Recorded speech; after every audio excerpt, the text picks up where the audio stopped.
You are God from beginning to the end. There's no place for... Good morning, beloved brethren, and God bless you. Welcome to another time of devotion. Let us pray. Our Father and our God, we bless your name. Thank you for the miracle of sleeping and waking up.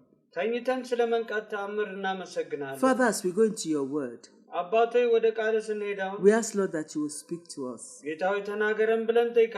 And Father, we pray that with the understanding we have, we will obey you. Thank you, Father. In Jesus' name we have prayed. Amen. This morning, we want to discuss united in rebellion.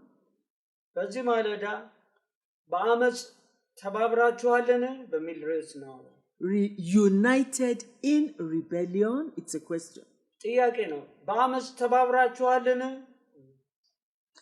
Our memory verse is in Ephesians chapter 4 verse 13.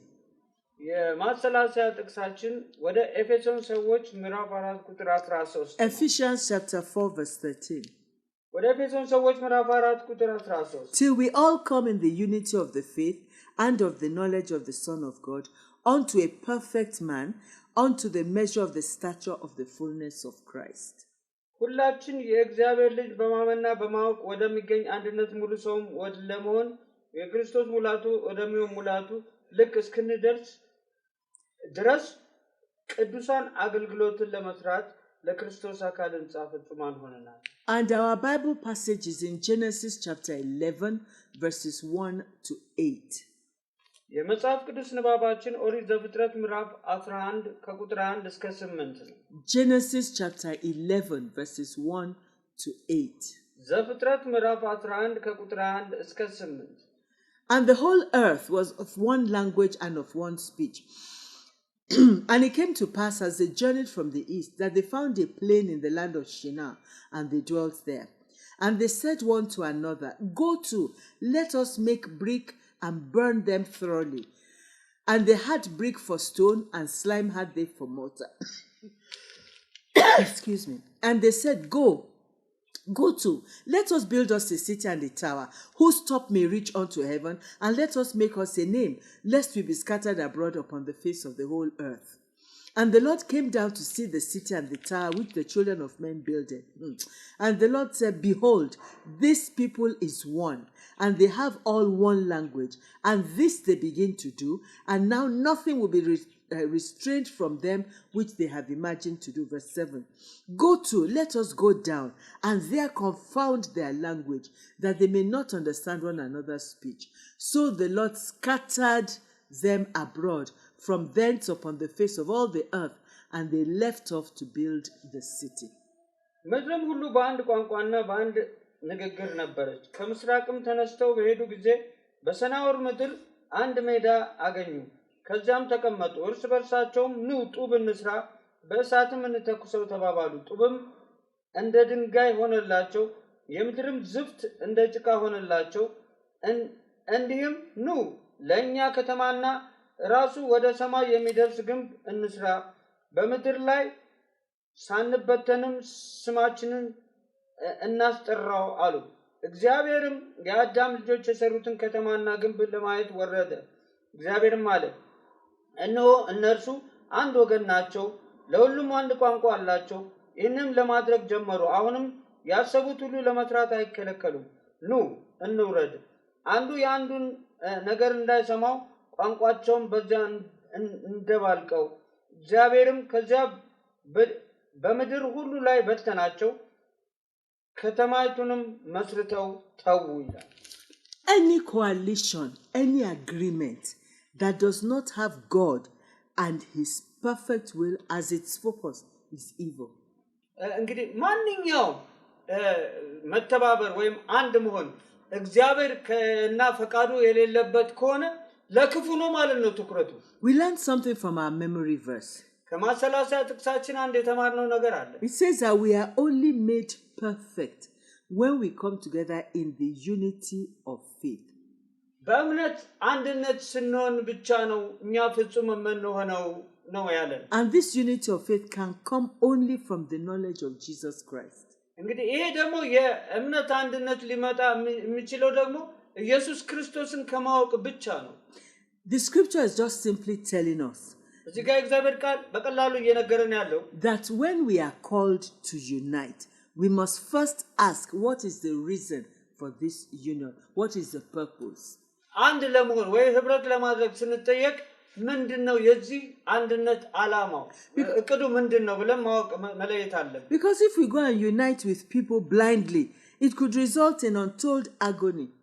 እንግዲህ ዝም ብለን በውርነት ወይ በነሲብ ከሰዎች ጋር ሄደን ህብረት ብናደርግ ሄደን ምናልባት አሰቃቂ የሆነ ስቃይ ውስጥ ሊከተን ይችላል። A few devotional days ago, we were discussing King Jehoshaphat. ከጥቂት ቀናት በፊት ስለ ንጉስ ኢዮሳፋጥ ታሪክ አይተናል ሰምተናል። He went into an unholy alliance with the king of Judah and he nearly lost his life. እንግዲህ ከይሁዳ ንጉስ ከጣዖትን አምላኪ ከሆነ ከእስራኤል ንጉስ ጋር ሄዶ አብሮ ህብረት በማድረጉ ሊሞት እንደነበረ አይተናል። The bullet that was aimed for the king of Israel nearly hit him. እንግዲህ ለእስራኤል ንጉስ የተወረወረው ፍላጻ ለሱ ተረፈ። It was only divine intervention that saved Jehoshaphat from dying another man's death. እንግዲህ አሁን ያ የመለኮታዊ ጣልቃ ገብነት ብቻ ነው ኢዮሳፍጥን ከዚያ አደጋ ሊታደገውና ሊያተርፈው ይችላል። The unfortunate thing about an ungodly and rebellious alliance is that it always ends in frustration and shame. እንግዲህ በጣም የሚያሳዝነው በእነዚህ እግዚአብሔር የሌላቸው የኃጢአተኞች ህብረት ጋር አብሮ መሆን እንግዲህ ምንድነው ፍጻሜያቸው ሁሉ ጊዜ የሚያሳዝንና አሰቃቂ የሚሰቀጥጥ ነው ማለት ነው። Psalms 2 verse 4. መዝሙረ ዳዊት ምዕራፍ 2 ቁጥር 4. Psalms 2 verse 4. መዝሙረ ዳዊት ምዕራፍ 2 ቁጥር 4 እንዲህ It tells us what God does to people like that. እንግዲህ በእንደዚህ ያሉ ሰዎች ላይ እግዚአብሔር የሚያደርገው ነገር ነው። The Bible says, "He that sitteth in the heavens shall laugh; the Lord shall have them in derision." በሰማይ የሚኖር እርሱ ይስቃል ጌታም ይሳለቅባቸዋል ይላል። We see this with what happened with the people building Babel.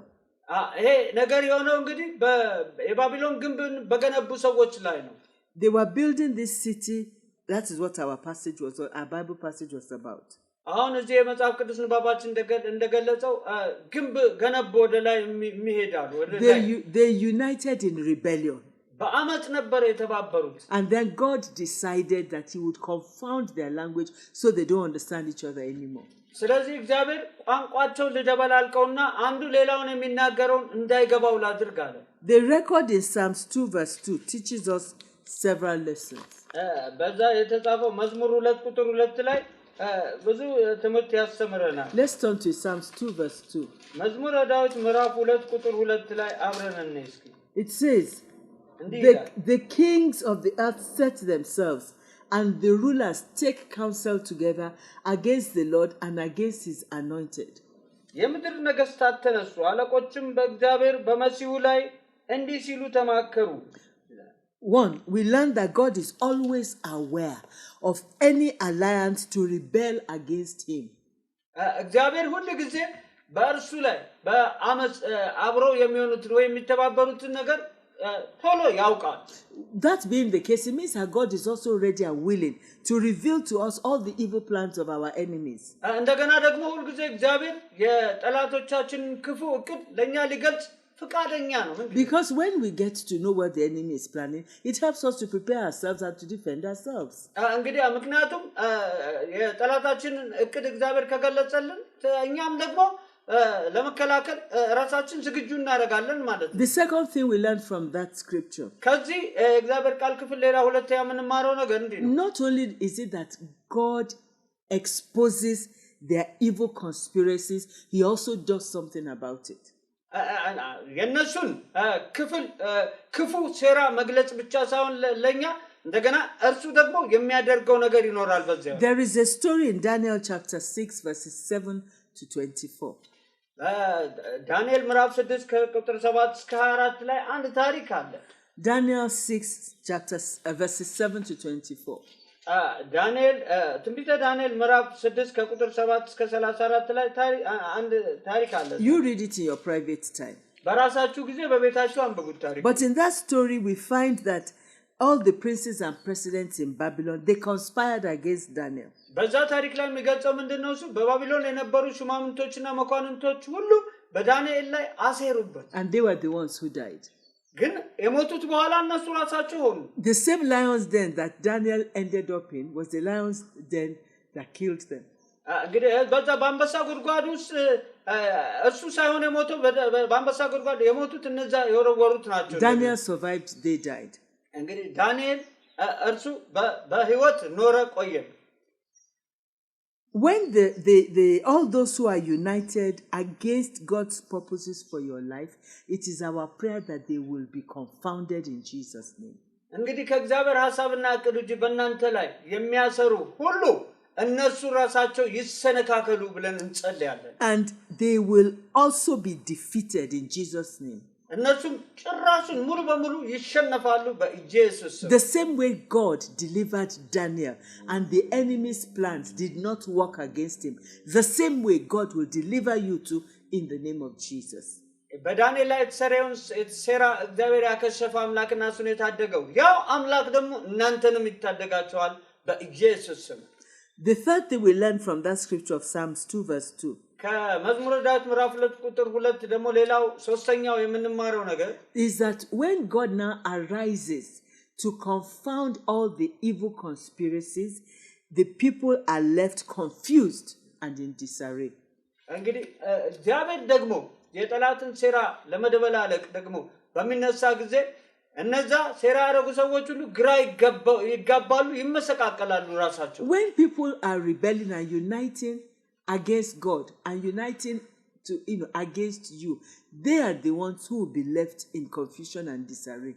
እንግዲህ ምን ጊዜም ሰዎች በእግዚአብሔር ላይና በእግዚአብሔር ሕዝብ ላይ ባንተ ላይ ባንቺ ላይ ሴራ በሚያደርጉ ጊዜ አድማ በሚያደርጉ ጊዜ እነሱ ራሳቸው ናቸው የሚመሰቃቀሉትና ግራ የሚጋቡት። Remember the scripture that says, touch not my anointed and do my prophets no harm. አስታውሱ የቀባዋቸውን አትንኩ ይላል እግዚአብሔር። So in the name of Jesus, ስለዚህ በኢየሱስ ስም your enemies will never be able to agree even concerning their conspiracies against you in Jesus' name. ጠላቶቻችሁ ባንተ ወይ ባንቺ ላይ በሚያደርጉት ሴራ እርስ በርሳቸው አይስማሙ በኢየሱስ ስም። They want to destroy you. አንተ ነው አንቺን ሊያጠፋችሁ ነው። It's not you they are fighting, it's your God they are fighting. አንተ ነው አንቺን ሳይሆን እነሱ ጸባቸው ካንቺ ጋር ሳይሆን ከአምላካችሁ ጋር ነው። But at the same time, even you too do not agree to join up with rebellious people. እንደገናም ደግሞ አንቺም ራሳችሁ ደግሞ ከነዚህ ከአመፀኞች ጋር ህብረት አታድርጉ። Evil people are always looking for people who will join them in their conspiracies. እነዚህ ክፉ ሰዎች ሁሉ ጊዜ በሴራቸው ውስጥ አብረዋቸው የሚሆኑ ሰዎችን ይፈልጋሉ። Let us quickly read Proverbs chapter 1 verses 10 to 15. መጽሐፈ ምሳሌ ምዕራፍ 1 ከ10 እስከ 15 ተፈጠን ብለን እናንብበው። Proverbs 1:10 to 15.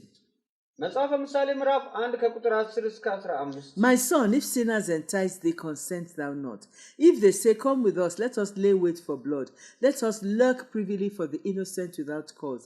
Let us swallow them up alive as the grave, and whole as those that go down into the pit. We shall find all precious substances. We shall fill our houses with spoil. Cast in thy lot among us. Let us all have one purse. My son, walk not thou in the way with them. Refrain thy foot from their path. ልጄ ሆይ ኃጢአተኞች ቢያባብሉ እሺ አትበል። ደምን ለማፍሰስ ከኛ ጋር እናድባ። ለንጹህም ያለ ምክንያት ወጥመድን እንሸምቅበት ቢሉ በሕይወታቸው ሳሉ እንደ ሲኦል ሆነን እንዋጣቸው። በሙሉም ወደ ጉድጓድ እንደሚወድቁ ይሆኑ። መልካሙንም ሀብት ሁሉ እናገኛለን፣ ከምርኮም ቤታችንን እንሞላለን። ዕጣህን ከኛ ጋር ጣል፣ ለሁላችንም አንድ ከረጢት ይሁን ቢሉ ልጄ ሆይ ከእነርሱ ጋር በመንገድ አትሂድ። ከጎዳናቸውም እግርን ፈቀቅ አድርግ ይላል። So each of us needs to examine our lives now. ስለዚህ እያንዳንዳችን ራሳችን መመርመር አለብን። Are you uniting in any form of rebellion? በማንኛውም አይነት አመጽ ውስጥ አንቺስ ህብረት አድርጋችኋልን? Now is the time to stop. አሁን ነው ጊዜ የምታቆሙበት ጊዜ። If you are uniting with people, you are plotting with them to fight some people, stop it. እንግዲህ ሌሎች ሰዎች ጋር ለማጣላት ወይ እነሱን ለመውጋት ከሌሎች ጋር ህብረት ያደርጋችሁ ወይም ሴራ ያደርጋችሁ ከሆነ አቁሙት። If you are not, then congratulations. እንደዚህ ካልሆናችሁ ደግሞ እንኳን ደስ ያላችሁ። And our prayer is that the Lord will grant you the grace never to align with rebels in the name of Jesus. We're talking spiritually now. አሁን በመንፈስ ነውና የምንናገረው። ጸሎታችንም እንግዲህ በምንም አይነት ከነዚህ ክፉዎች ጋር ሴራ እንዳታደርጉ ነው። And our action point for you, የተግባር እርምጃ ለዚህ ጋር እናንተ የምታረጉት if the activities of your friends and those that you spend time with are not in alignment with the word of God, part ways with them. ከእናንተ ጋር በጓደኝነት ያሉ ሰዎች ወይ አብራችሁ የሚውሉ ሰዎች ጋር የሚያደርጉት ነገር ከእግዚአብሔር ፈቃድ ውጪ ከሆነ ከነሱ ተለዩ። Make new friends among the children of God. ከእግዚአብሔር ልጆች መካከል አዳዲስ ወዳጆችን አፍሩ። Let us pray. እንጸልይ። Our Father and our God, we want to thank you for this morning. አባትና አምላካችን ሆይ ስለዚህ ማለዳ እናመሰግናለን። Father, we pray that each one of us will examine ourselves. አባታችን ጸልያለን እያንዳንዳችን ራሳችንን እንመረምር ዘንድ and get rid of any friend who is getting involved in any rebellious activity in the name of Jesus. በማንኛውም አመጽ ውስጥ ተካፋይ ከሆነ ጓደኛ ወዳጅ እንድንለይ እርዳን በኢየሱስ ስም። Help us, Lord. ጌታ እርዳን። And all of those who are plotting against us, በእኛ ላይ ደግሞ ሴራ የሚያደርጉ ማናቸውም ቢሆኑ Father, destroy their works. አባቶች ስራቸውን አፍርሰው Confound them. አመሰቃቅላቸው። According to your word, as they come against us one way, let them flee before us 7 ways. ጌታ ሆይ እንደ ቃል ወደኛ በአንድ አቅጣጫ ሲመጡ በሰባት መንገድ ይሽሹ። Thank you, Father. ባቶይ ተመስገን። In Jesus' name we have prayed. በኢየሱስ ስም ጸልየናል። Amen. አሜን።